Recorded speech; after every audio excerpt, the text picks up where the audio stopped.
Boa noite, bem-vindos a mais um programa Gente com História. Hoje vamos num tirinho até Gondomar, onde já tenho à minha espera Ana Teixeira. Boa noite, Ana. Olá, Américo, boa noite. Eu gostaria que te apresentasses, que nos dissesses quem és tu. Muito bem, o meu nome é Ana Sofia Teixeira e eu neste momento estou a residir em Gondomar. Eu sou natural da nossa bela, linda cidade da Guarda, cidade mais alta de Portugal. Sou igitaniense, sou guardense, como queiramos chamar. Bem, como é que eu me posso apresentar? Considero-me, enquanto cristã, católica, assumida, e considero-me, digamos, uma cidadã do mundo, próxima das pessoas, que se preocupa com o bem comum, com o ajudar os outros, com o transmitir paz e tranquilidade à vida das pessoas. Uhum. Como é que vieste da Guarda para Gondomar? É uma distância enorme. Sim, bem, como é que eu vim da Guarda para Gondomar? Realmente eu só há pouco tempo é que eu vivo mesmo continuamente em Gondomar. No entanto, a minha ligação com Gondomar é uma ligação já há muitos anos. Ora, eu comecei por vos partilhar de que realmente eu sou natural da cidade da Guarda, contudo, digamos, os meus pais já têm há muitos anos uma ligação muito vincada com esta zona do país. Vieram para aqui trabalhar, eu ainda era pequena, por motivos de trabalho, deslocaram-se então para aqui. Eu, por diferentes motivos, acabei por ficar na Guarda, onde cresci, onde fiz o meu percurso escolar, onde desenvolvi a minha formação enquanto adolescente, enquanto percurso a nível de percurso catequético, e depois, ainda antes de vir para Gondomar, passei por outras zonas do país, arrumei até Aveiro, onde fiz a minha formação superior. Depois, por motivos profissionais, viajei até mesmo ao norte de Portugal, estive a residir algum tempo em Chaves. Chaves. Sim, sim.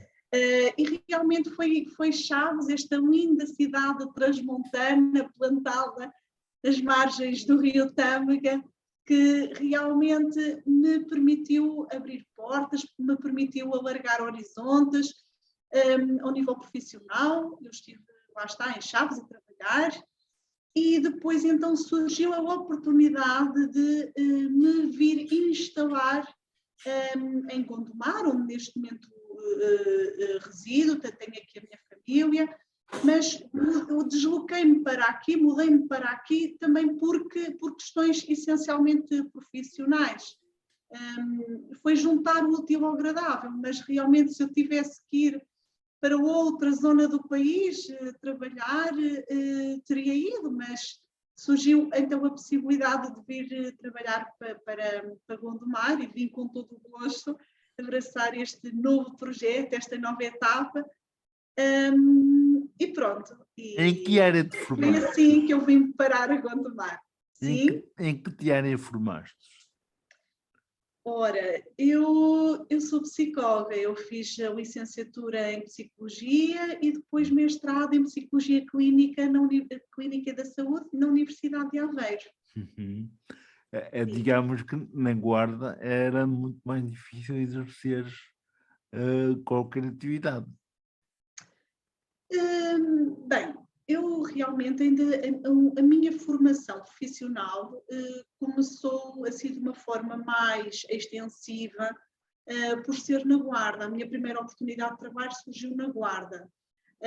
Eu ainda durante o meu curso colaborei nos projetos de capacitação de pais na área da deficiência, com a Associação Pais em Rede, digamos, foi assim a minha primeira experiência profissional, ainda estava a terminar o curso, mas depois então a minha experiência profissional já fora do curso foi na Guarda, estive durante praticamente 3 anos a trabalhar numa entidade privada, enquanto psicóloga, e pronto, e depois, porque realmente eu aspirava ter uma vida profissional, a nível financeiro, mais estável, eu então ponderei em procurar trabalho noutras áreas, com mais estabilidade, e comecei então a concorrer para a área da função pública, para concursos públicos, fui a várias entrevistas em várias zonas do país,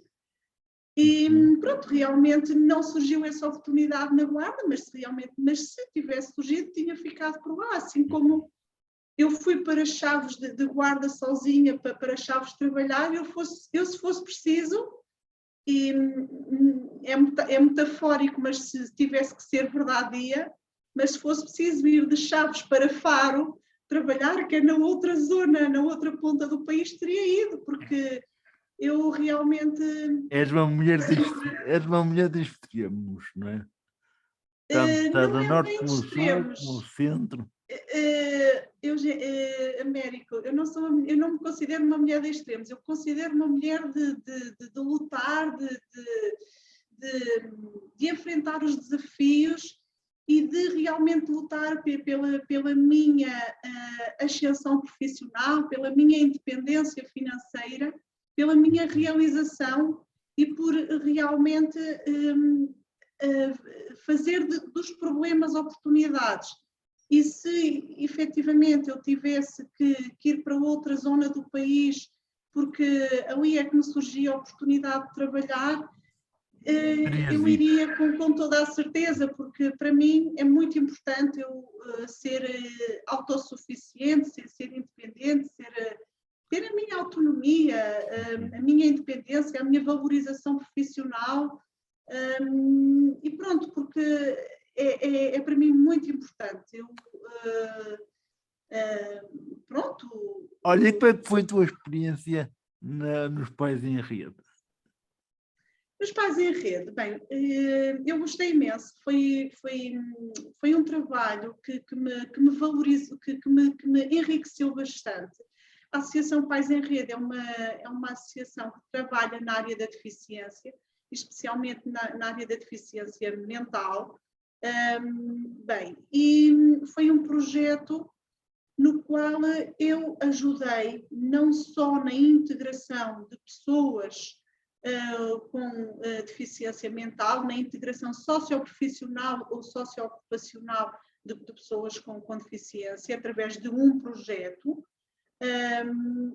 mas também na dinamização de um projeto que ocorria em paralelo, ou seja, era um projeto que tinha 2 vertentes.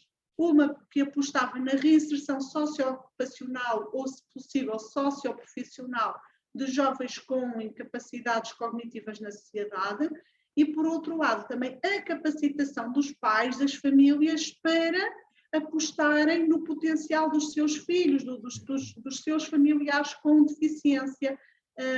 Pronto, e gostei imenso. Acompanhei este projeto durante 2 edições, 2 anos seguidos. Mas aonde? Em que zona? Em Aveiro. Foi mesmo em Aveiro, sim. Foi mesmo em Aveiro. Pronto, eu gostei imenso, foi um projeto muito gratificante, cresci muito com aqueles pais. Isto foi aqui, há quanto tempo é que foi isto? Foi em 2014, ou seja, 2014, 2015. Sim.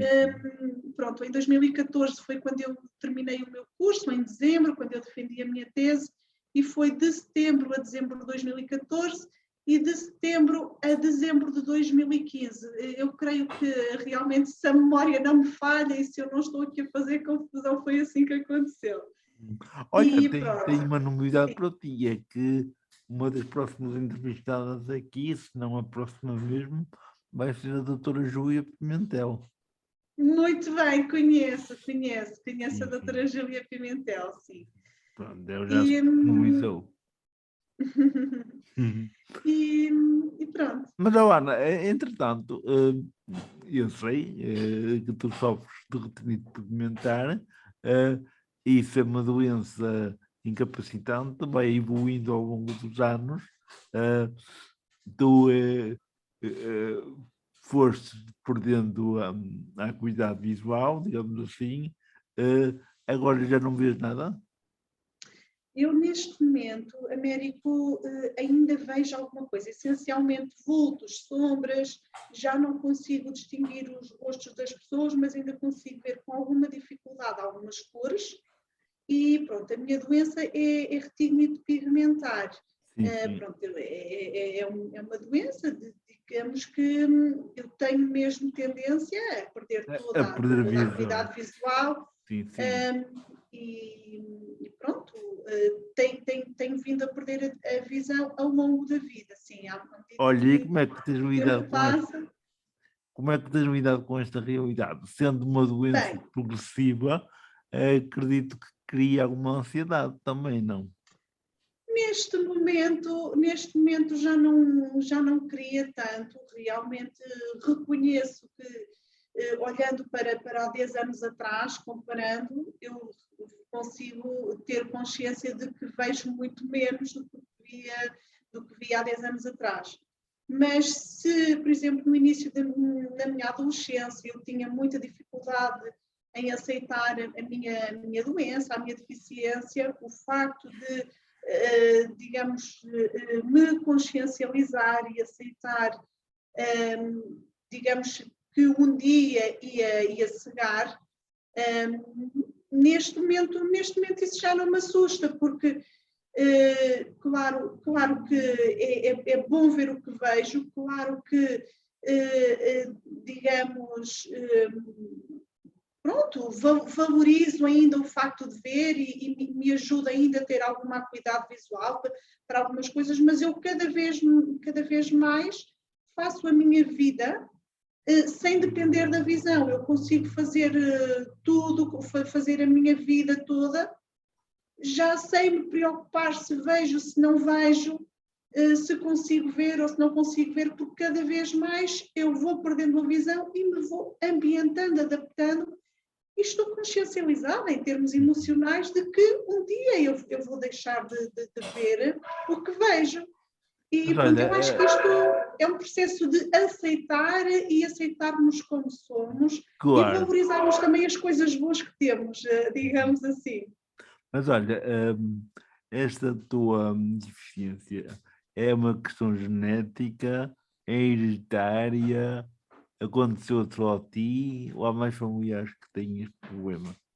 Não me aconteceu só a mim. Na minha família eu tenho vários irmãos e realmente os meus outros irmãos também têm esta deficiência, a retinite pigmentar. Pronto, digamos que pronto, acaba por ser digamos, uma doença genética, genética, tem a ver com os genes, sim. Claro. Sim. Mas tu estás a dizer que agora lidas bem com a tua deficiência. O facto de lidar bem com a tua deficiência foi um trabalho que fizeste interior ou foi respostas exteriores que te ajudaram a chegar deste ponto? Olha, América, eu acho que foi essencialmente um trabalho interior que eu fiz, mas também quero salientar aqui que realmente tive pessoas que tiveram um papel muito importante na minha vida, que me ajudaram a valorizar-me, a aceitar, digamos, a aceitar e até a saber lidar com esta minha condição de visual de forma positiva, realmente o não baixar os braços, e eu desde muito cedo, eu cada vez mais eu valorizo o facto de a minha deficiência visual ter sido aqui um grande input para eu, desde muito cedo, ter trabalhado comigo e com Deus, esta relação de proximidade que eu tenho com Deus. Ou seja, eu acho que se eu não tivesse a deficiência visual que tenho, eu acho que não via o mundo como vejo e não conseguia, por certo, a presença que Deus tem na minha vida, a grande importância que Deus tem na minha vida, eu, por certo, não sei se existia se eu não tivesse esta deficiência de visão. Se calhar serias uma pessoa completamente diferente, claro. Sim, eu sinto que a minha deficiência de visão molda muito a minha vida de forma positiva. Olha, recordas-te mais ou menos a partir de quando é que começaste a ter uma consciência muito mais bem alicerçada desta tua relação com Deus, desta tua fé? Sim, eu desde que me conheço, Américo, enquanto criança, desde os 5, 6 anos, eu desde muito cedo, se calhar a partir do momento que eu comecei a ter um contacto mais próximo com Deus, com Jesus, isto aconteceu a partir, a partir do momento em que comecei a ter uma relação mais próxima com as irmãs dominicanas. Eu comecei desde muito cedo a desenvolver uma relação muito próxima com Deus. Eu, alicerçava-me muito em Deus, eu falava muito com Deus, eu tinha muito os meus momentos de introspeção, mas de uma forma cada vez mais, se enquanto criança eu fazia de uma forma muito superficial, através de orações feitas, digamos assim, hábitos rituais, digamos, pelo meio da minha adolescência, os meus 15, 16 anos, eu comecei a ter uma consciência mais profunda de mim, do meu desenvolvimento pessoal, o eu questionar-me sobre qual é que será o meu papel no mundo, o eu perguntar realmente o que é que Deus quer de mim, e foi realmente... E o que é que Deus quer de ti, já sabes? Eu acho que sim, eu acho que Deus quer que realmente que eu transmita, que eu seja um mensageiro, digamos, de paz, uma pessoa que leve paz e que leve esperança, que leve luz à vida dos outros. Deus chama-me a ser um elemento interlocutor de paz, de construtor de paz, de realmente ser apaziguar conflitos em todos os contextos da minha vida, construir pontes entre as pessoas. É isto que eu sinto. Mas olha, que Deus me chama. Falaste de uma coisa que, para quem não está a ouvir e vê, porque nunca lidou com a cegueira, deve estar a achar muito estranho, que é como é que uma pessoa cega pode levar luz aos outros. Eu acho que todos nós, independentemente de vermos ou não vermos, podemos e devemos ser luz na vida dos outros, porque o facto, embora eu não veja, eu posso ser luz na vida dos outros, ou seja, o transmitir tranquilidade, o transmitir serenidade, ser um elemento de conforto na vida dos outros, o ouvir, o ajudar, digamos... Sentes que a tua postura positiva, a tua atitude alegre, convicta, ajuda os outros a descobrir o lado bom da vida também. Sim, eu sinto isso e sinto também que, efetivamente, para se ser cristão, para se falar, para se levar a presença de Deus à vida dos outros, não é preciso falar de Deus, não é preciso, digamos, falar diretamente de Deus, basta essencialmente sorrir, transmitir uma mensagem de esperança, de apaziguar e de não alimentar conflitos, de de realmente ser um elemento apaziguador. E é isso que Deus me chama a ser na vida das pessoas, a levar tranquilidade, a levar serenidade, a levar compreensão, a levar conforto à vida das pessoas. E pronto, é isto que realmente há instantes perguntavas-me, mas então o que é que Deus te chama? A que é que Deus te chama? Realmente eu sinto que Deus me chama a ser presença viva da sua, digamos, a ser presença viva de Deus na vida dos outros. E ser presença viva de Deus não é preciso, lá está, estarmos diretamente a falar de Deus às pessoas. Muitas vezes, lá está, era como há instantes dizia, não me querendo repetir, é sorrirmos para as A tua pessoas, forma de falarmos, estar, a tua forma de te ser apresentar. positivo, tranquilo, dialogar. Para mim, a melhor forma de construir a paz é o diálogo, sempre. Sempre o dialogar, manter a cordialidade, o nunca baixar o nível. Eu até posso estar zangada com determinada situação, eu até posso estar revoltada ou magoada com a atitude de determinada pessoa, mas eu não tenho o direito de ferir o outro com aquilo que eu sinto. Então, o que eu muitas vezes peço a Deus é para que me dê sempre o bom senso, para eu manter o meu nível, para eu, digamos, manter a minha postura de serenidade, de tranquilidade, de firmeza. E às vezes não é fácil, não é fácil, é verdade, não é fácil. Nós mantermos sempre uma postura de alegria, de serenidade, de estabilidade, de harmonia. Às vezes não é fácil, mas eu recorrentemente peço a Deus que me dê a sua sabedoria. Eu invoco o Espírito Santo muitas vezes ao longo do meu dia para que eu seja um instrumento de Deus nos contextos em que eu estou. E pronto, não é fácil.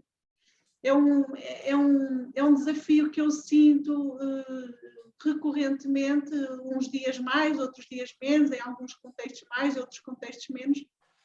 Mas eu sinto-me feliz quando eu sinto que consigo ser presença de Deus na vida das outras pessoas, nos contextos em que eu estou, e quando as pessoas me dizem, você anda sempre bem disposta, às vezes sabe Deus.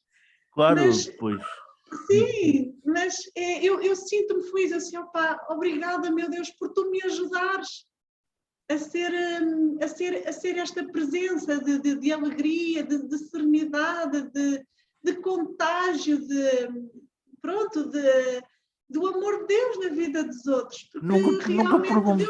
Nunca perguntaste a Deus e a ti própria porque é justamente a mim. O quê? Mas ao nível de quê? Da cegueira, da tua incapacidade visual. Há tanta gente no mundo a ver, porque é que tinhas que ser tu a me ficar assim? Quando era adolescente, se bem me recordo, sim. Mas isso passou-me rápido, porque lá está a fazer dos problemas oportunidades. Digamos, eu não sou uma pessoa resignada, eu não me resigno a aceitar que não vejo. Eu aceitei e até valorizo o facto de não ver, porque o facto de eu não ver fisicamente ajuda-me a olhar o mundo de uma forma mais profunda, ajuda-me a olhar para realmente a profundidade das pessoas, para não me perder, digamos com a superficialidade, se a pessoa se veste bem, se não veste bem, se ri, se não ri, se tem um casaco de marca, se não tem um casaco de marca, se não passa por mim, me desvia a olhar. Sim, ou seja, eu olho para as pessoas, para a sua natureza, para o seu interior. O facto de eu não ver dá-me a graça, dá-me o privilégio de eu me centrar no essencial da pessoa. E isso, eu valorizo muito isso. Eu valorizo muito realmente a essência de cada pessoa. E pronto, e é por causa disso que eu, cada vez mais, eu sou muito seletiva no tipo de relações que eu construo na minha vida, a nível de relações mais próximas, porque eu posso ter muitas pessoas conhecidas, posso falar com muita gente, mas cada vez mais eu sinto a necessidade de realmente ser seletiva. Porquê? Porque também cada vez mais eu olho para a profundidade de cada ser, de cada pessoa, e vejo que realmente a vida é um grande dom, é o maior dom que Deus nos dá a cada dia, e acho que nós devemos partilhá-lo essencialmente com quem realmente merece, com que nós partilhemos a nossa essência. Entretanto, no meio desse caminho todo que tens feito até agora,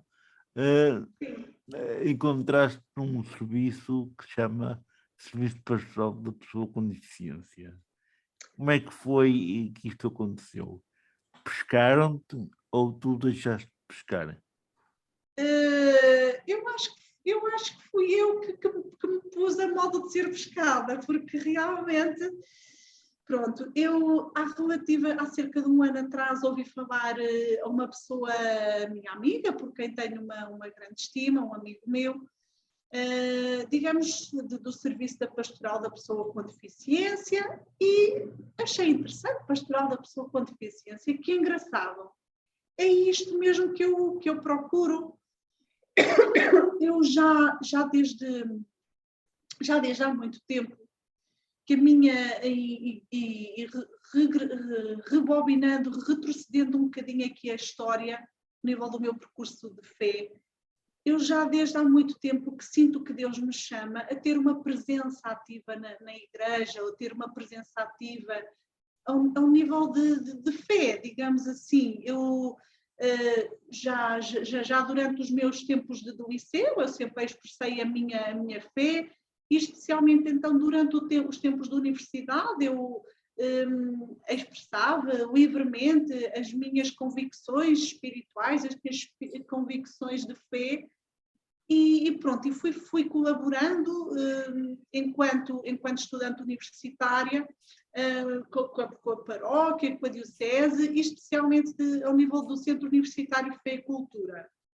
E depois, pronto, ou seja, em todos os locais por onde eu fui passando, eu sentia que Deus me chamava a ter uma presença ativa de membro na paróquia, de membro de grupos de jovens. E então, mesmo em Chaves, eu dei catequese, colaborava com o coro da Igreja Matriz, e do qual guardo muitas saudades, dos momentos de catequese. Pronto. E então, ao vir para o Porto, ao vir para Gondomar, foi realmente juntar o útil ao agradável. Eu tive conhecimento da existência deste serviço pastoral, estava ainda em Chaves, e foi numa altura em que eu estava de mudanças para Gondomar, para aqui para a zona do Porto. E então, eu própria, depois de ouvir falar deste serviço, tomei a iniciativa de entrar em contato com o Serviço Nacional, com o Secretariado Nacional, e apresentei a minha total disponibilidade para colaborar, nesta missão da Igreja. Porque sinto que realmente Deus me chama, enquanto leiga, ter uma presença ativa. Há uma realidade aqui, pela minha experiência, e se calhar a tua não será muito diferente, que não é muito usual, não é muito frequente, vermos pessoas com deficiência, seja o qual for, a participar ativamente na igreja.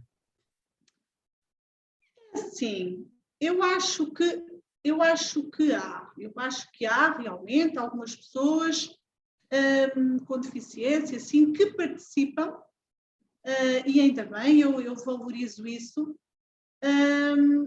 E pronto, e eu sempre, de uma forma ou de outra, eu sempre fui participando. Não Sim, porque, mas o que eu quero dizer é que a nível nacional, e eu falo sobretudo na nossa diocese, são casos muito pontuais, quer dizer, não conheço muitas Anas participarem ativamente no serviço da paróquia, ou da diocese, ou da igreja, há pouca gente, aliás, pouca gente é a favor. Eu acho que é um número muito pequenino mesmo de pessoas que, com a sua deficiência, se assumem como católicos praticantes. Sim, eu compreendo o que dizes, Américo, mas eu não me deixo levar pelas tendências, Sim, sim. digamos, dos outros. Mas porquê que isso que acontece? É porque a igreja não vai ao encontro das necessidades da pessoa deficiente, ou é a pessoa deficiente que se acomoda na sua deficiência e acha que não precisa da igreja para nada? Olha, eu acho que é um bocadinho das duas coisas. Eu acho que realmente é uma bola de neve, digamos, é uma pescadinha de rabo na boca. Uma coisa Pois. leva à outra, outra coisa leva à outra. Se por um lado, pronto, a própria igreja acaba por vezes, e não, digamos, não acolher as diferenças. E eu, quando falo não acolher as diferenças, não me refiro só à deficiência, seja ela sensorial ou mental, seja ela física, mas se por um lado, digamos, a igreja por vezes não, digamos, tem uma postura de desvalorizar, de vitimizar, de minimizar as capacidades, as competências das pessoas com deficiência. Por outro lado,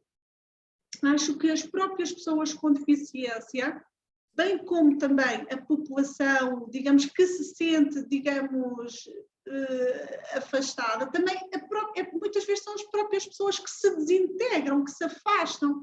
Porquê? Pois. E no meu ponto de vista, América, eu acho que isto também acontece. Porquê? Porque as pessoas, porque genericamente não há um percurso catequético, não há um percurso de fé feito, ou seja, eu acho que muitas vezes as nossas paróquias, as nossas dioceses, infelizmente não é feito um serviço pastoral de acompanhamento das pessoas, de realmente ajudar as pessoas a fortalecer a sua fé, porque muitas vezes as pessoas constroem a sua fé com base na relação que têm com o padre ou com o animador do grupo de jovens e não com base na relação que têm com Deus. Aquele padre era muito bom, eu entusiasmava e tal, sabia levar os jovens, sabia mobilizar as pessoas. Agora este padre não. E desmobilizam-se e desligam-se. Mas, sabes, América, eu, muito honestamente, se realmente me fosse deixar levar por esse tipo de relações, ou seja, se a minha fé, se a minha relação com Deus, com a Igreja, se cingisse ao tipo de relações que eu fui tendo com várias pessoas com as quais se foram cruzando ao longo do meu percurso de fé, eu se calhar não... Nem crente era.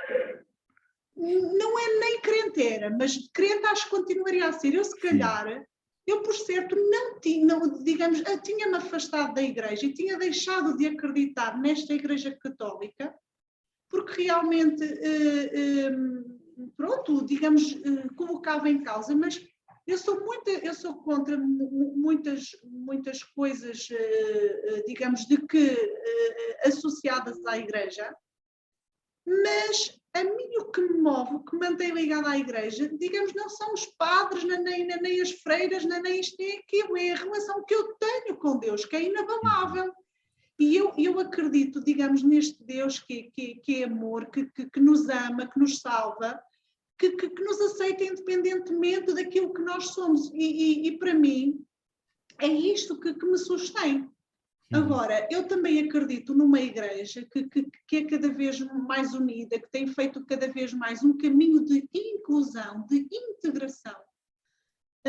E nós temos acompanhado cada vez mais ao longo destes últimos anos, com este último pontificado do Papa Francisco, que é realmente uma personalidade que eu admiro, eu valorizo, eu aprecio, eu tenho uma grande, digamos, uma grande admiração por este Papa, por este homem que este homem, sim, para mim é um grande, é o maior rosto de Deus, de Jesus que nós temos nos nossos dias.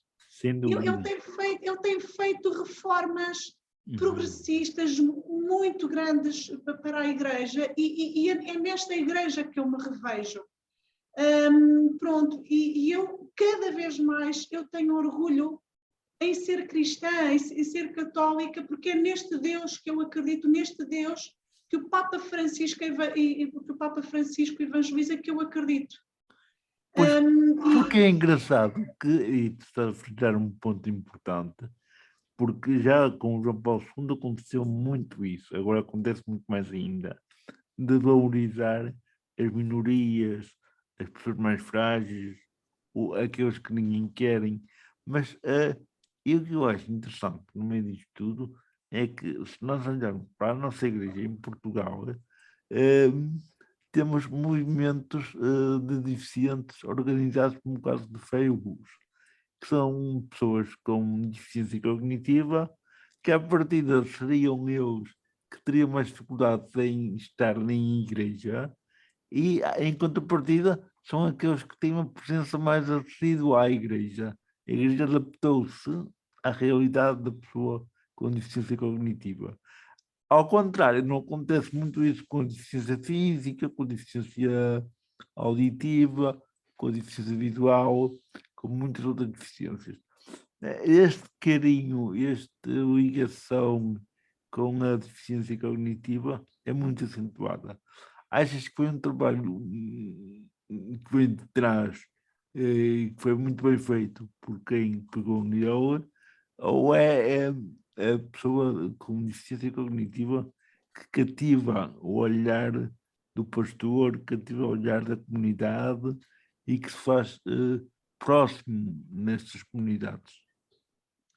Olha, eu acho que o trabalho que foi feito tem vindo a ser feito, neste caso aqui, de uma forma mais insidiosa na área da deficiência cognitiva, ao nível pastoral. Realmente é um trabalho muito meritoso, muito importante.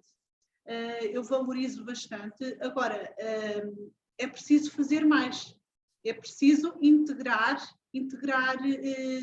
digamos, integrar e também que as próprias pessoas com deficiência visual, com deficiência motor, ou seja, que as próprias pessoas com deficiência sem déficit cognitivo, ok? Se deixem integrar, se deixem intrusar por este amor de Deus. Porque, muito honestamente, acho que a igreja, no seu todo, não é a igreja que, digamos, afasta as pessoas. Muitas vezes são as próprias pessoas que se afastam da igreja, porque lá está. Porque, no meu ponto de vista, não têm este caminho de fé, este caminho de fé construído. A iniciação da educação cristã é que está e no meu ponto de vista, Américo, um percurso catequético não se cinge em aprender a rezar, em rezar orações feitas, em ir à missa e bater com a mão no peito, não. Para mim ter um percurso de fé é o ver em Deus, é o ver em Jesus, digamos, uma presença amiga, digamos a nossa âncora.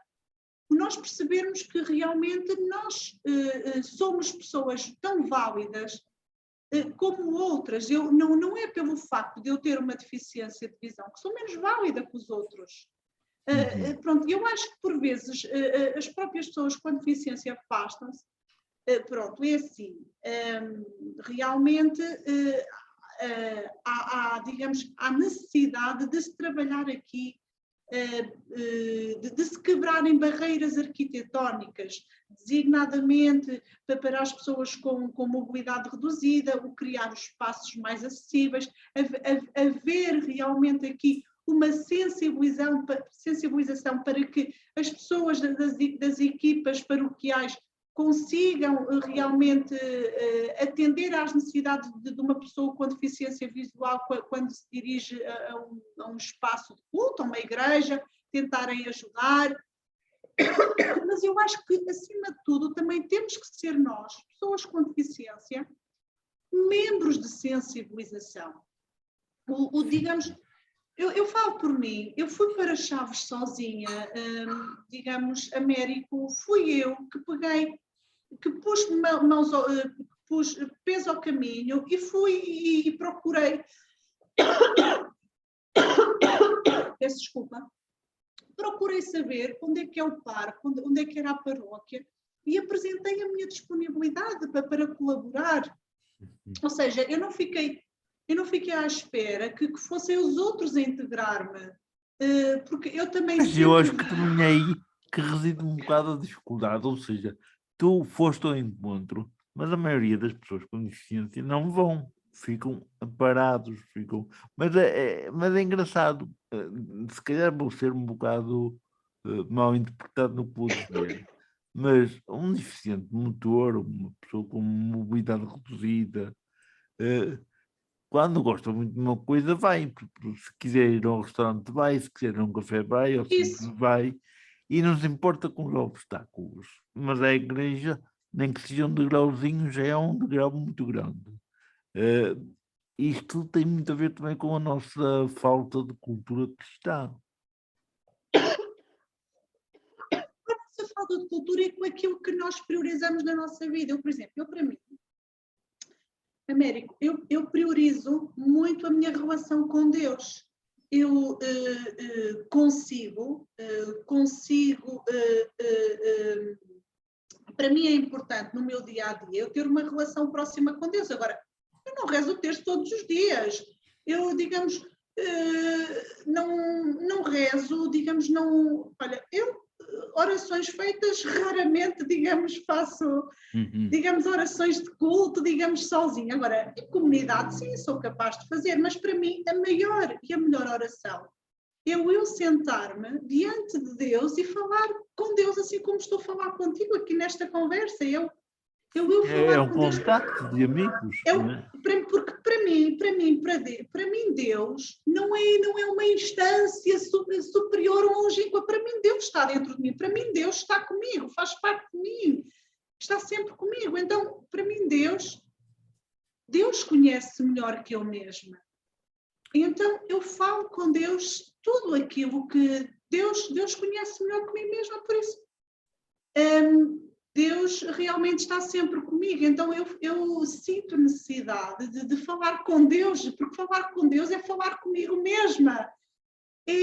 Digamos, é eu entrar em contacto comigo e também lá está, ter este discernimento para parar e olhar para dentro de mim e discernir o que é a minha voz interior, o que é a voz de Deus, porque às vezes também não é fácil, digamos, nós no turbilhão de emoções e, digamos, nas preocupações do dia-a-dia, pararmos e cada vez mais, digamos, o discernimento dá-me a experiência de realmente eu parar para refletir, ouvir a minha voz interior, mas cada vez mais ouvir a voz de Deus e pedir a Deus, olha, sou um instrumento nas tuas mãos, faz de mim aquilo que achares melhor, porque eu confio muito em Deus e sei que devo confiar mais, porque quando eu confio plenamente em Deus, eu sinto-me feliz, eu sinto que Deus me dá tranquilidade. E pronto, e o que eu peço a Deus é que me dê plena confiança para confiar nele. Porque Deus conhece melhor que ninguém e Deus, melhor que ninguém, quer a minha felicidade. Olha, e qual é a tua esperança neste momento, uma vez que é um membro ativo do Serviço Pastoral da Pessoa com Deficiência aqui no Porto?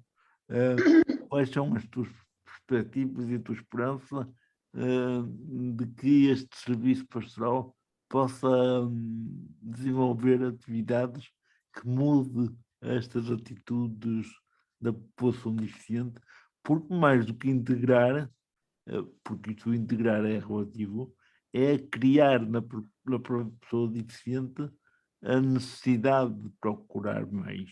Porque foste dizendo aqui que muitas vezes as pessoas não têm esta educação cristã. É preciso dar esta educação cristã, é preciso criar necessidades na pessoa, ou despertá-las. E que trabalho é que o pastoral tem desenvolvido nesta área?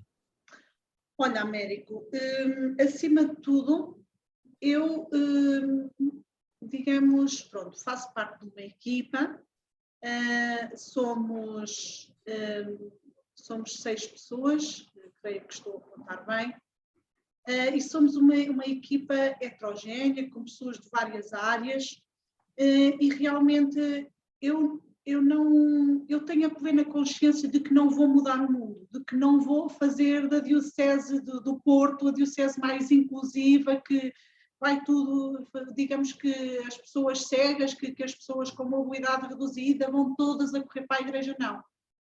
Mas, acima de tudo,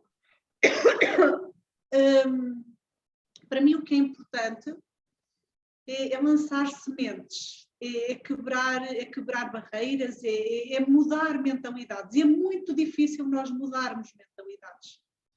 E a grande, digamos, a melhor forma de nós mudarmos mentalidades é com o nosso testemunho, é com as nossas vivências do dia a dia.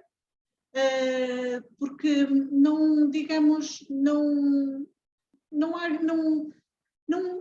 isto não tem receitas mágicas, no meu ponto de vista. É a melhor forma de sensibilizar até as equipas digamos, paroquiais, é o meu testemunho. Nós, por exemplo, já começámos a fazer os primeiros contactos telefónicos com as vigararias, pronto, a sensibilizá-los para estarmos em contacto, para nos ajudarem a conhecer a realidade, para nos ajudarem realmente a identificar boas práticas, a perceber quais é que são as necessidades. Pronto, para mim, digamos, o melhor motor de mudança é a nossa presença, é o nosso testemunho. Olha, e qual tem sido a receptividade? Tem sido boa? Pronto, olha, nós realmente ainda estamos muito no início, ainda não arrancamos para o terreno, estamos neste exato momento a preparar os meios para irmos para o terreno. Pronto, já temos a equipa oficialmente constituída pelo Sr. Bispo, o Sr. Dom Manuel Linda, no início agora de fevereiro, que foi constituída. Já temos um plano de ação traçado para os próximos tempos, e o que nós esperamos é realmente uma sensibilização, uma sensibilidade, uma abertura, uma receptividade por parte das equipas paroquiais, de forma a nos ajudarem a conhecer a realidade, a nos acolherem. Pronto. Aliás, vós tendes um assistente espiritual que é muito sensível a estas causas e a esta realidade, conhecedor muito grande desta realidade, que é o Padre Fernando Rosas. Isso, o Sr. Padre Fernando Rosas, que é realmente aqui um impulsionador da inclusão, da inclusão na Igreja, aqui na Diocese do Porto. Ele tem feito um trabalho meritório. Sim, eu já cá esteve no programa. Sim. Pronto, não só com os movimentos com o movimento de fé e luz, digamos, com o qual o Sr. Padre Fernando Rosas tem trabalhado, que realmente, por onde passa, impulsiona a sua criação, a sua dinamização, mas mesmo a nível da própria paróquia, eu tenho, digamos, embora viva em Gondomar, eu sinto-me paroquiana mais de São Pedro da Cova, que é onde com alguma regularidade vou às Eucaristias, e sinto senti desde logo uma boa integração, começando pelo Sr. Padre Fernando Rosas, que me acolheu, e foi a primeira pessoa aqui da Diocese do Porto com a qual eu digamos, interagi, quando mudei para cá, cerca de um ano atrás, e pronto, e foi realmente uma pessoa muito importante que me ajudou a começar a criar laços, a criar raízes, porque se é difícil caminhar sozinho enquanto cristão, eu acho que, digamos, torna-se mais fácil quando estamos integrados em comunidade, digamos, quando estamos integrados em comunidade, eu sinto-me realmente não só membro integrante da comunidade, digamos, da paróquia de São Pedro da Cova, mas também quero aqui partilhar com vocês que mantenho,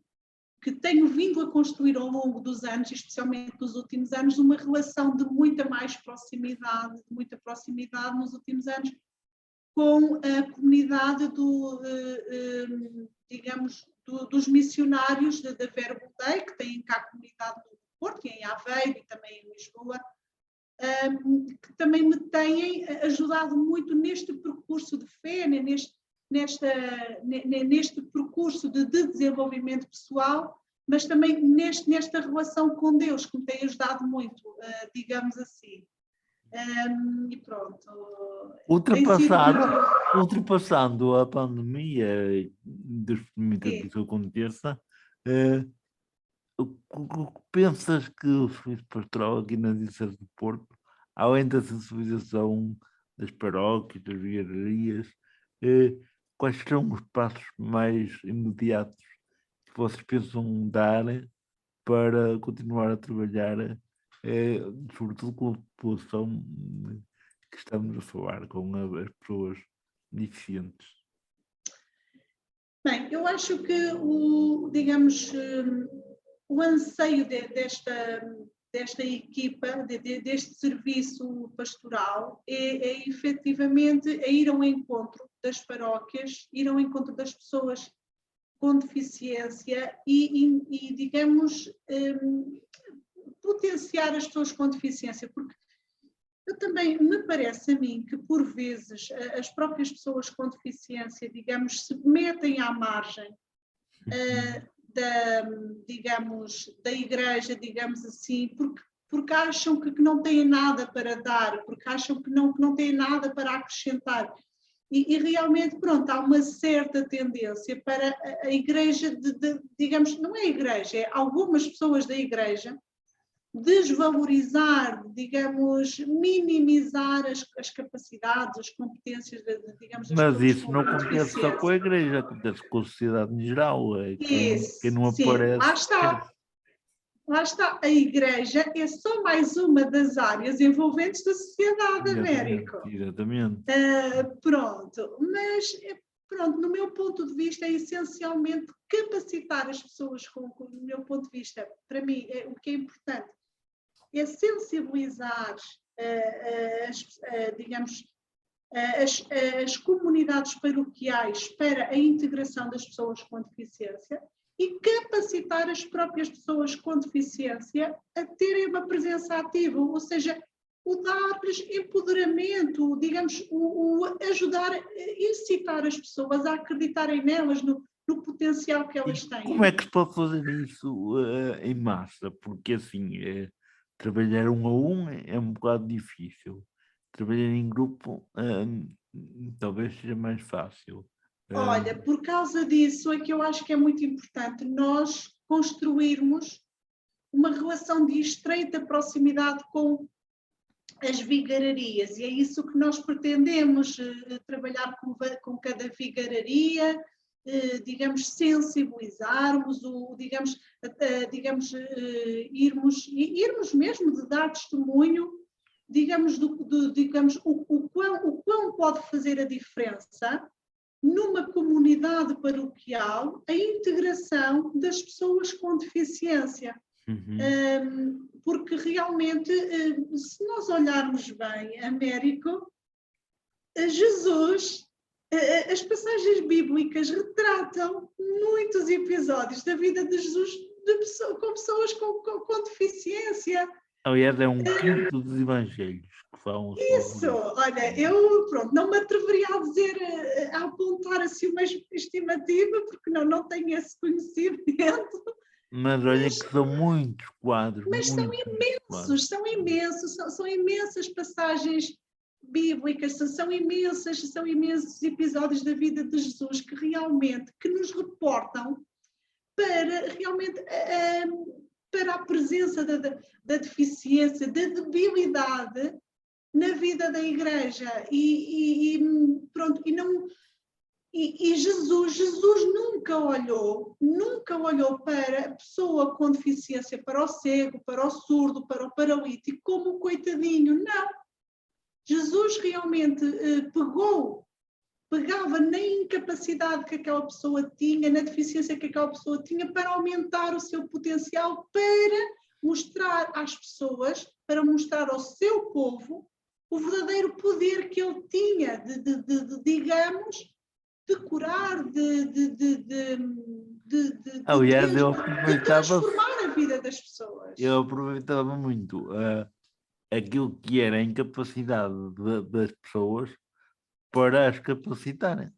Isso é fazer de um problema uma oportunidade. E eu costumo, há uma frase, eu não sei de quem é, mas eu não sei se é de Santo Agostinho ou se é de algum evangelista, mas diz-se a alguns que Jesus não escolheu os capacitados, mas capacitou os escolhidos. Isso é São Paulo aos Romanos, acho. Boa! Olha, tu então ajudas-me aqui. Pronto, é São Paulo. Ótimo, muito bem. E eu vivo muito isto. Ora, realmente, eu tenho uma deficiência de visão. Deus podia ter tocado o coração de outra pessoa que vê bem, que digamos, tem todos os sentidos para ser um seu instrumento de Deus, mas Deus, digamos, chamou-me a mim para ser um instrumento, digamos, da vida dos outros, porque Deus não escolheu os capacitados, mas capacitou os escolhidos. Deus capacitou-me. Pronto, e eu realmente só tenho que lhe agradecer. Mas, Ana, e notas que tens, mas é assim, quando dizes que os outros que veem, que os outros que andam, é assim, se calhar para Deus, para Jesus, o andar e o ver que os outros conseguem, podem ser mais coxos e mais cegos do que tu, do que eu, porque o facto de verem não quer dizer que vejam, não é? Pois, Américo, foi o que eu há bocadinho te dizia. O facto de eu não ver fisicamente não me impede de ver o essencial, não me impede de atingir os meandros das conversas, os meandros do relacionamento interpessoal, muito pelo contrário. Dou valor a muitas outras coisas. É claro que, pronto, que há muitas coisas que me escapam no meu dia-a-dia e que tenho dificuldade em perceber, mas para mim eu consigo perceber o essencial. Mas isso é comum a todos nós, quer dizer, qualquer pessoa que passa por isso. Américo, pronto, eu costumo dizer que, pronto, na brincadeira, de que realmente eu não vejo, digamos, mas não vejo fisicamente, mas vejo interiormente.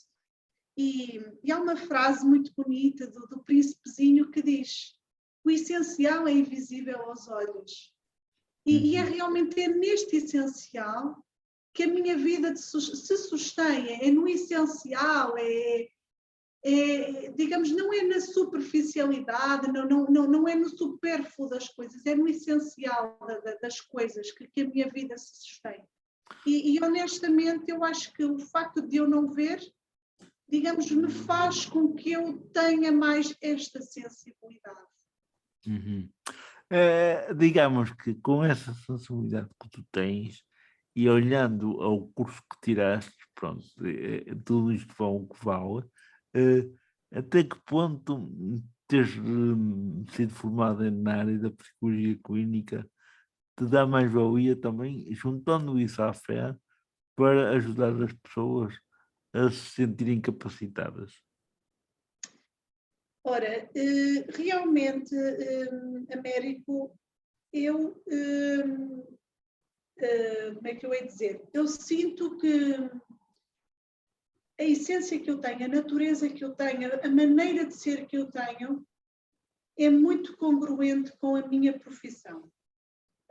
Embora queira deixar aqui a ressalva que nem todas, que muitas vezes ou seja, o que eu quero dizer é que o facto de ser psicólogo não quer dizer que se tenha sensibilidade. Agora, eu não me considero, ou seja, eu não acho que seja por eu ser psicóloga que tenho sensibilidade. Eu acho que a sensibilidade advém da minha natureza, dos meus valores, da minha psicologia é mais uma natureza. ferramenta que ganhaste para poder trabalhar, Isso. não é? Isso mesmo. Eu acho que a psicologia foi mais aqui foi mais aqui um instrumento que veio ampliar a minha sensibilidade, a minha empatia, até digamos a minha maturidade, porque realmente eu acho que cresci muito com a minha formação académica, mas cresci muito mais com a minha formação de desenvolvimento pessoal, com a minha formação espiritual, com a relação que construí ao longo do tempo com Deus.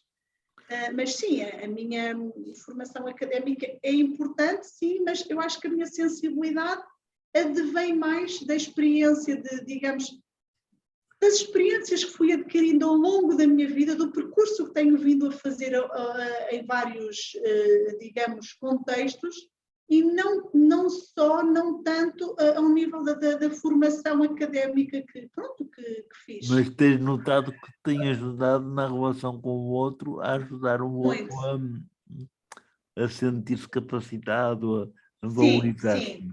Sim, ajuda muito, até em relação a mim, o eu sentir-me valorizada, claro. O eu sentir-me capacitada, o eu acreditar em mim, o eu ser fiel aos meus valores, o eu ser fiel, o eu ser coerente comigo mesma.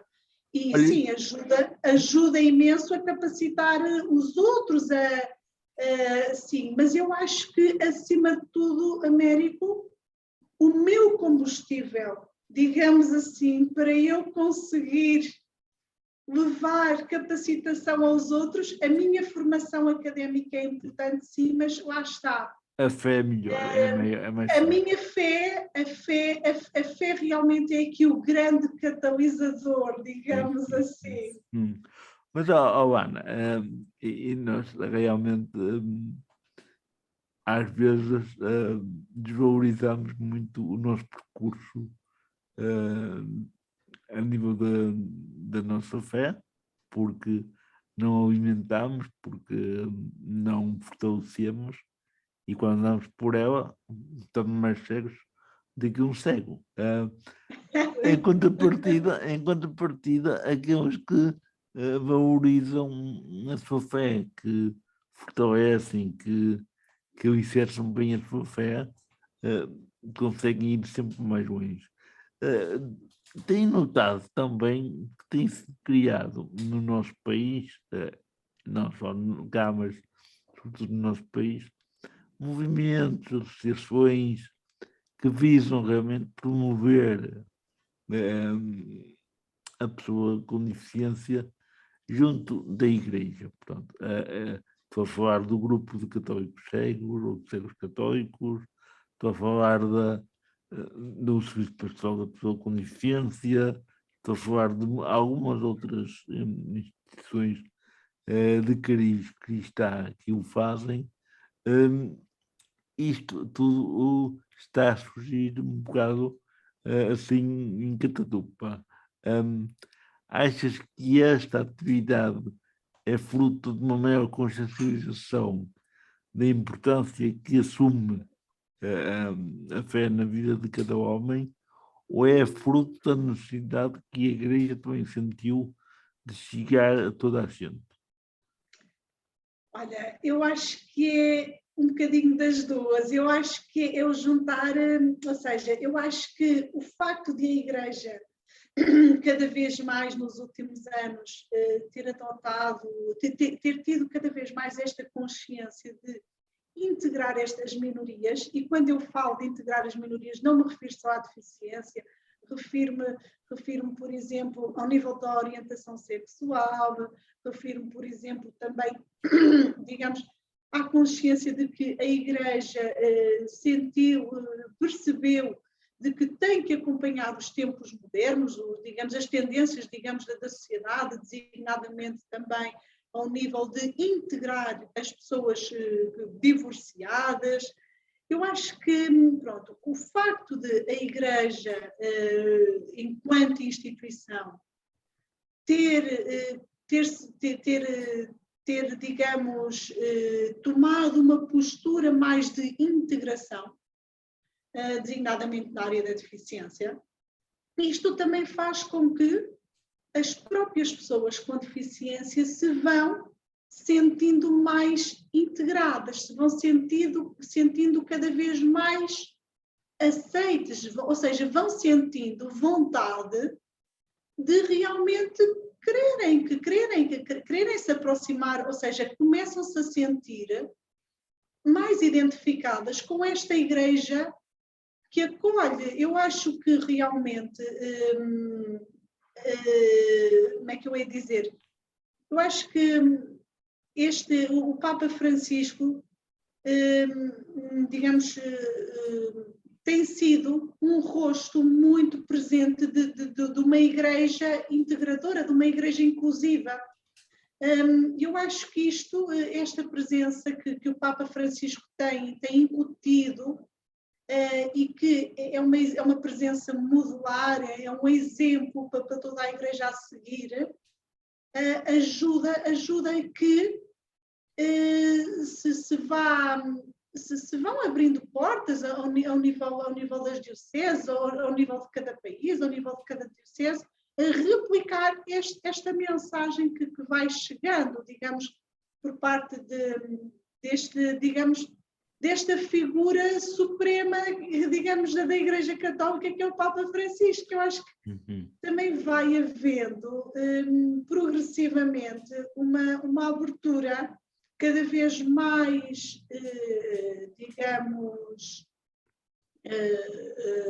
digamos, abrangente, para que a Igreja tenha uma postura de maior abertura e as próprias pessoas que antes se sentiam desintegradas se vão integrando. Mas, honestamente, eu acho que lá está.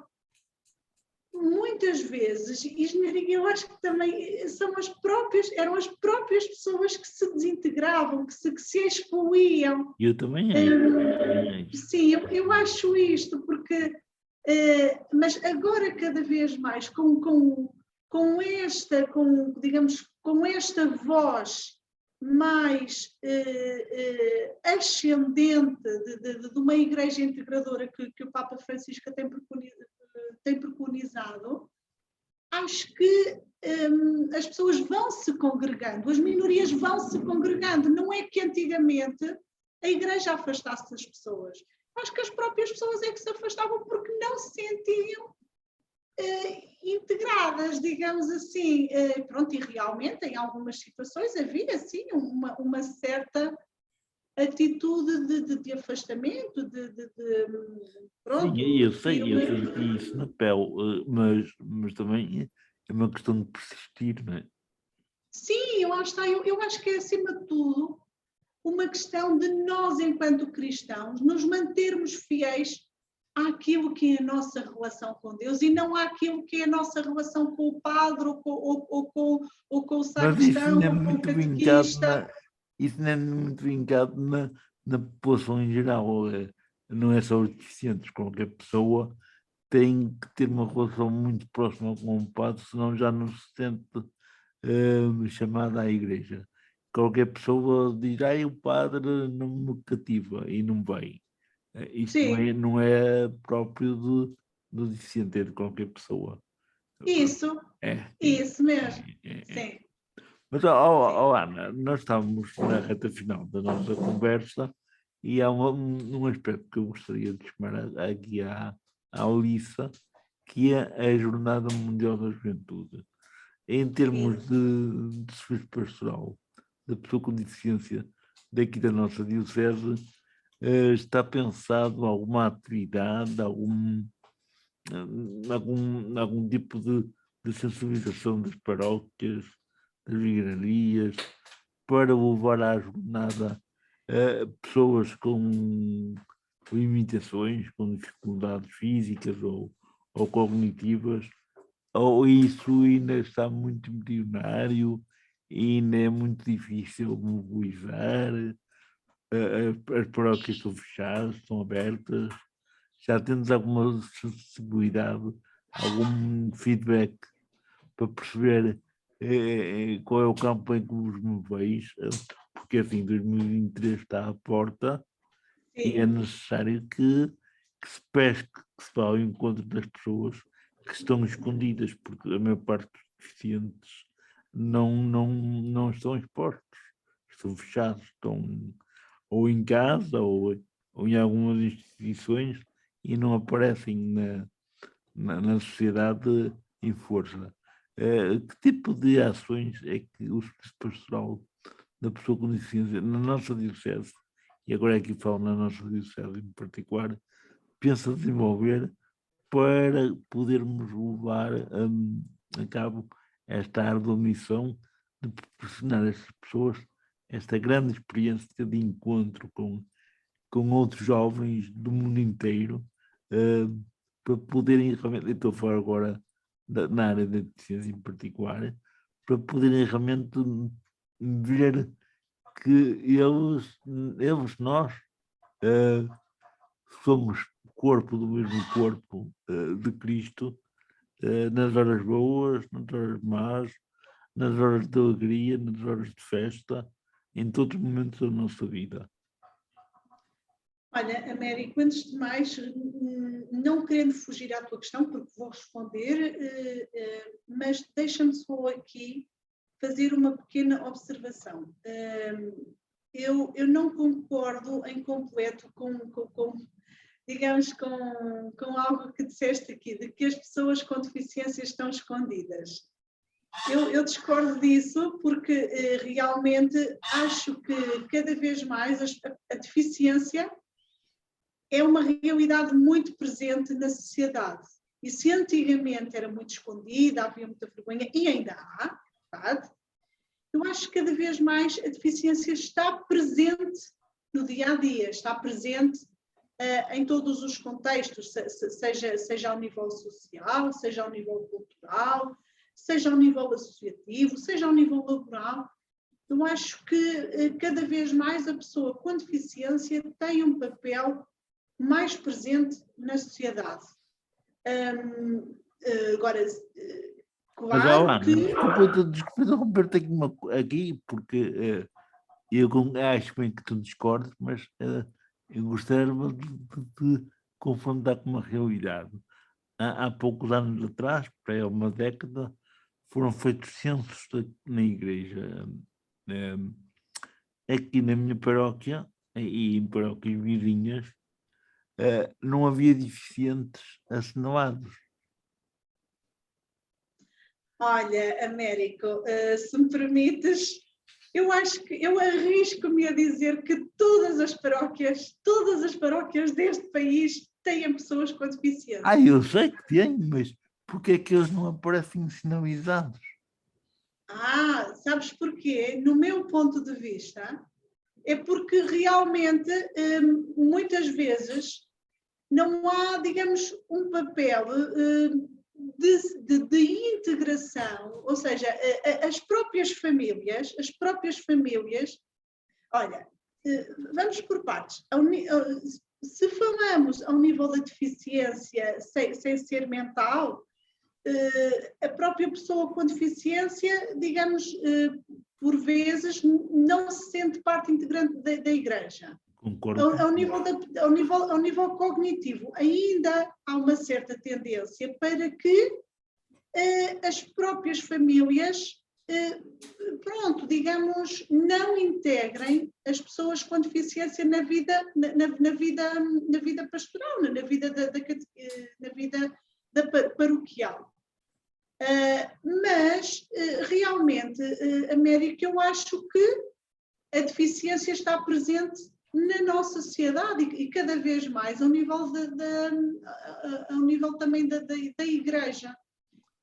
Pois, mas, Ana, e agora, ainda para confrontar-te ainda mais, há uns 10 anos atrás, nem tanto, foram feitos uns censos nacionais em que apontava, isto não é só na igreja, era a nível civil também, para uma população que rondava os 800 mil deficientes em Portugal.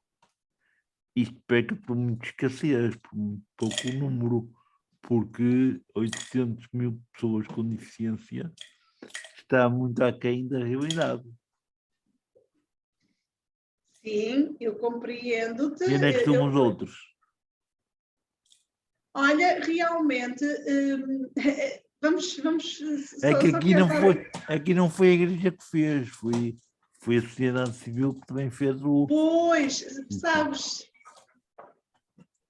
Américo, no meu ponto de vista, eu acho que realmente os próprios censos não, digamos, tiveram muito em conta o tipo de deficiência, digamos, a deficiência em si, o tipo de deficiência, o tipo de incapacidade que a pessoa tem. E por causa disso é que digamos que por causa disso é que esse número não corresponde à realidade.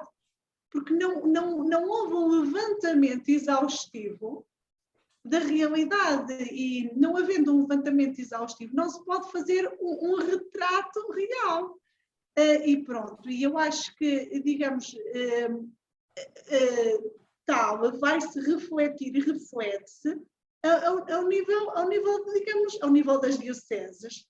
Sim. Mas... Até porque eu agora, e continuando a pôr mais a sorda no prato, eu estive numa diocese, que não vou mencionar qual, mas por acaso é de familiar, muito querida mesmo, muito sensível, muito humana, mas em que eu perguntei uma vez que fui a uma das paróquias, eu não entendo que há pessoas com deficiência. Não, nós aqui não temos ninguém com deficiência. Eram cerca de 500 pessoas na paróquia e Sim. Não tinham deficientes. E eu achei muito estranho, porque é assim, 500 pessoas tinham ser deficiente, era muito bom, era bom demais. Pois, então, realmente, olha, isso é uma paróquia, isso é uma paróquia, exemplar, isso é um paraíso. Era um paraíso. Então eu perguntei, mas olha, e aquela pessoa que está ali, o que é que ela tem? Aquela pessoa tem uma dificuldade em aprender, aquela outra tem uma dificuldade em ver. Então, mas isso são deficientes? Não, nós aqui não temos cegos, não temos pessoas paralíticas, não temos nada disso. Temos pessoas que aprendem mal, temos pessoas que lhes custa andar, tem que andar com uma canadiana, com uma bengala.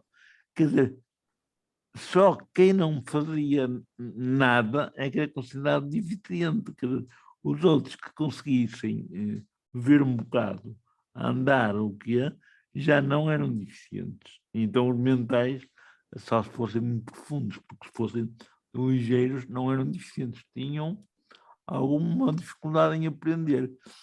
Aqui a própria formação das pessoas limita a avaliação da população, ou seja, eu dizer que não sou deficiente depende muito da maneira como dizem o que é ser deficiente, porque ser cego não quer dizer que não tenha que ver nada, basta não ver quase nada, não dá para distinguir formas, nem ler, que já é cego.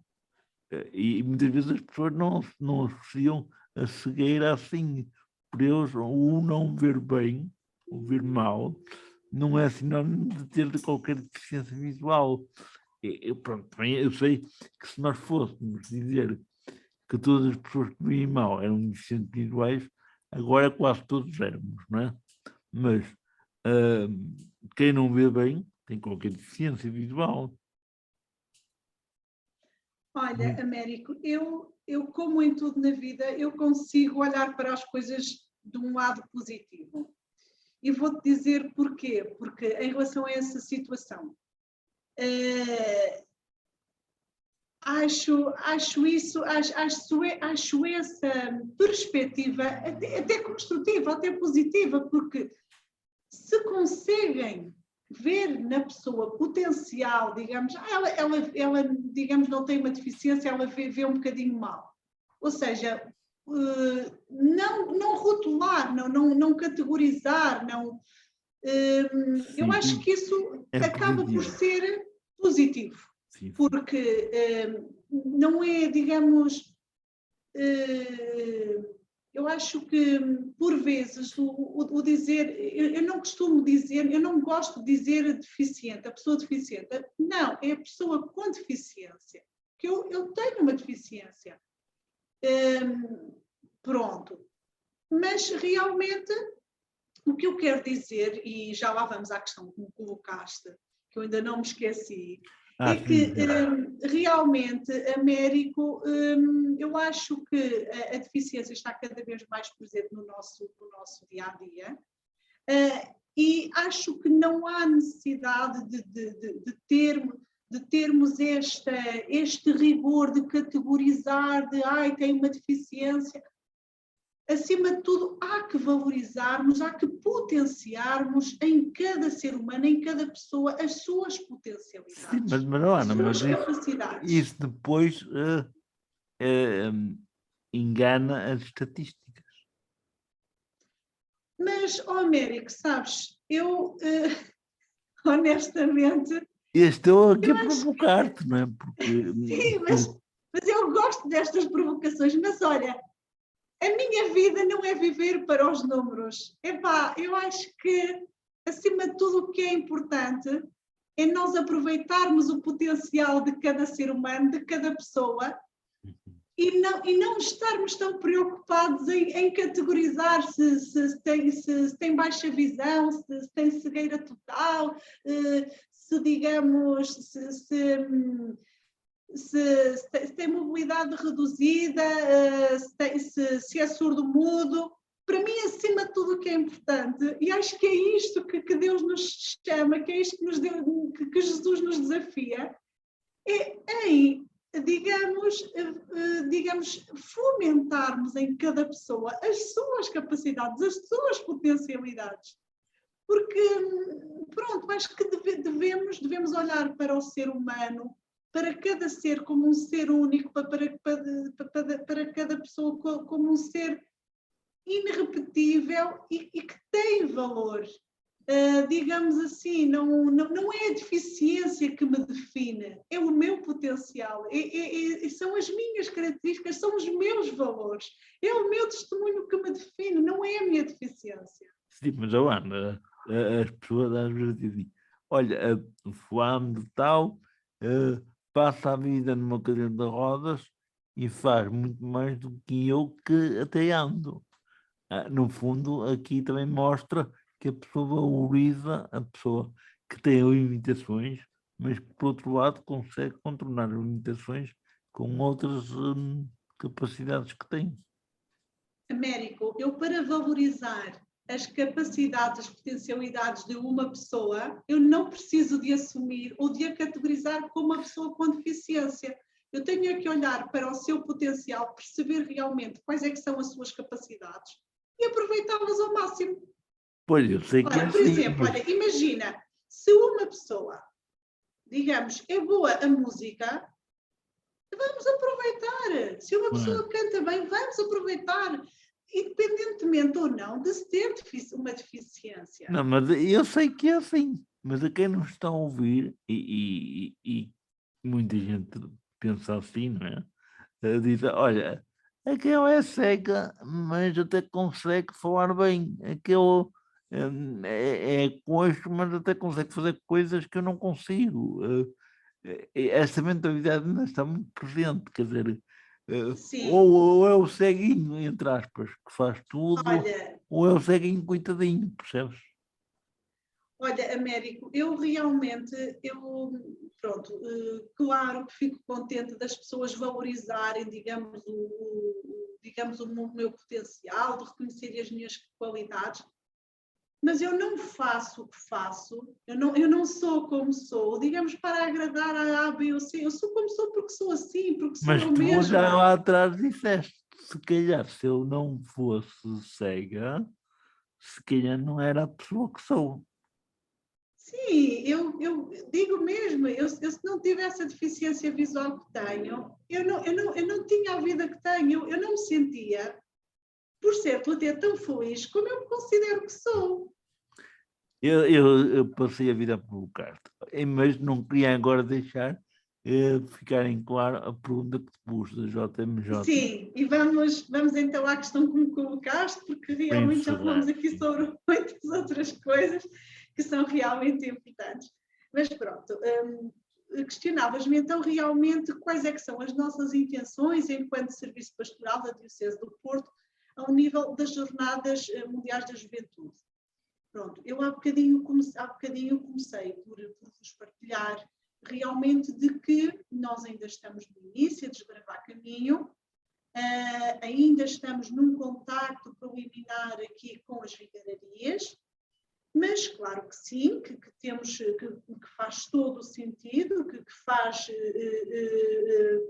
parte do nosso plano de ação a médio prazo, fazermos este trabalho de caminhar em conjunto, digamos, para a preparação da nossa diocese ao nível da pastoral, ao nível das Jornadas Mundiais da Juventude, digamos, haver uma presença ativa, uma presença significativa das pessoas com deficiência ao nível diocesano nas jornadas. Mas já está-se a feito o levantamento das pessoas que existem em cada paróquia, em cada vigaria, a ser contactadas para motivá-las a participar?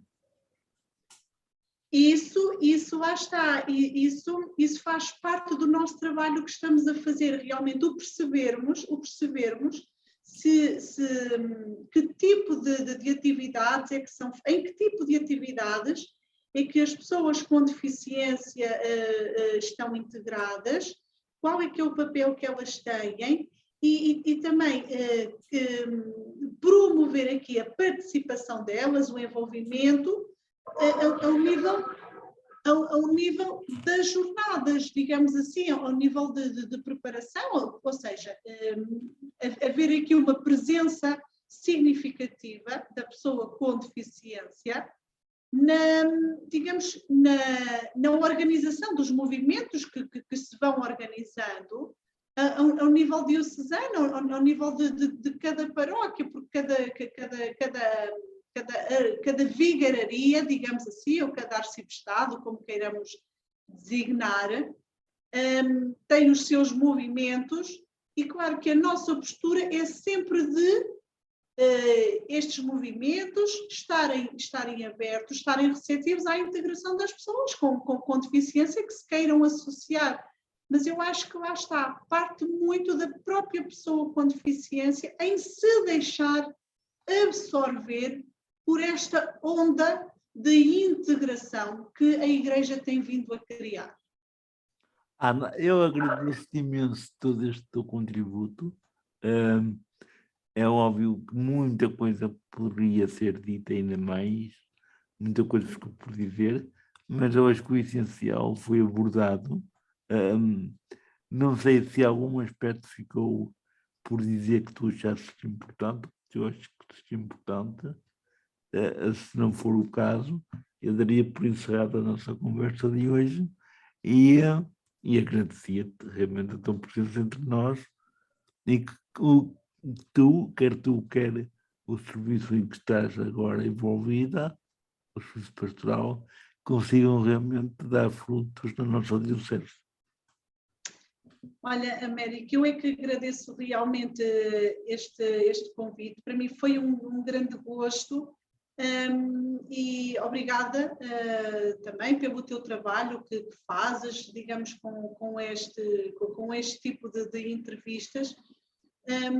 E pronto, quero apenas deixar a mensagem de que realmente todos nós somos instrumentos de Deus e pronto, e todos nós acho que somos chamados a ser presença de Deus, a sermos a presença do amor de Deus na vida dos outros, Por isso, não tenhamos medo de amar, não tenhamos medo de transmitir esta presença de Deus na vida dos outros, porque lá está, eu para falar de Deus não preciso de falar, eu para transmitir a presença de Deus à vida dos outros não preciso de estar diretamente, de forma intrusiva, a falar de Deus. Por isso, deixo aqui um abraço, deixo aqui um abraço a ti, um abraço a todos aqueles que nos escutam, e pronto, e que sejam muito felizes. Ana, e agora, para aqueles que nos escutam, e eu esqueci-me disso, se calhar é importante, porque estão a perguntar, de certeza, eu gostaria de conhecer o serviço pastoral, gostaria de contactá-los, de trocar impressões, até de me oferecer para colaborar. E como é que eles podem chegar até vós? Olha, nós, pronto,